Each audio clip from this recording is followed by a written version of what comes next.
Samantala, magtatayo ng bagong Intelligence Operations Center ang pamahalaan sa tulong ng pribadong sektor. Ayon sa National Disaster Risk Reduction and Management Council, ito'y upang mapabilis pa ang operasyon ng pamahalaan sa pagbibigay ng tulong sa panahon ng kalamidad. Ang detalye sa ulat ni Waywaya Macalma. Sa dami ng kalamidad na ating naranasan noong isang taon, mula sa Zamboanga Crisis, lindol sa Bohol at ang pinakamalakas na bagyong naranasan sa bansa ay ang bagyong Yolanda na sinalanta ang Eastern Visayas. Ang komunikasyon ang naging problema ng ahensya. Nakita ng National Disaster Risk Reduction and Management Council ang kakulangan sa mga modernong gamit na para magamit sana sa tuwing may kalamidad.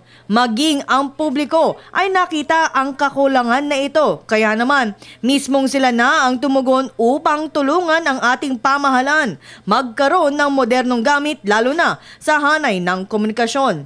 Sa tulong ng SMS Global Technologies Incorporated, magdo-donate ang naturang kumpanya ng isang 3-story building at isang sasakyan na may kapabilidad na makapagsagawa ng trabaho ang Office of the Civil Defense mismong sa Ground Zero.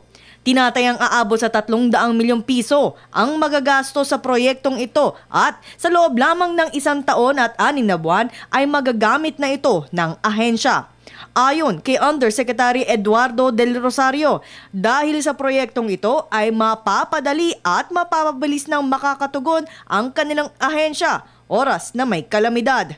Gayon na rin na ang koordinasyon mula sa iba't ibang ahensya ay mapapadali dahil sapagkat iba't ibang klaseng high-tech na communication devices ang kanilang ilalagay sa kanilang magiging bagong tahanan na operation center ng ahensya.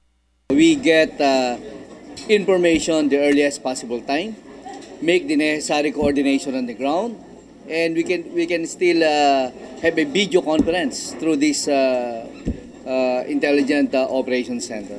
So napakaganda nito dahil magkakaroon tayo ng continuous communication on the ground. Kahit na mag-bug down o masira yung communication on the ground, meron tayong vehicle that can proceed there and provide the needed communication to provide command and control.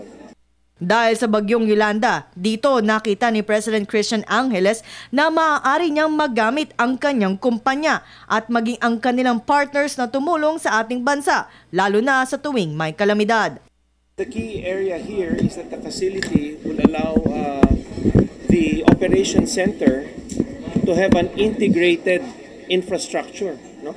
So that all news, whether local, whether from the local government, whether from the so on, can be centralized, assessed in one location.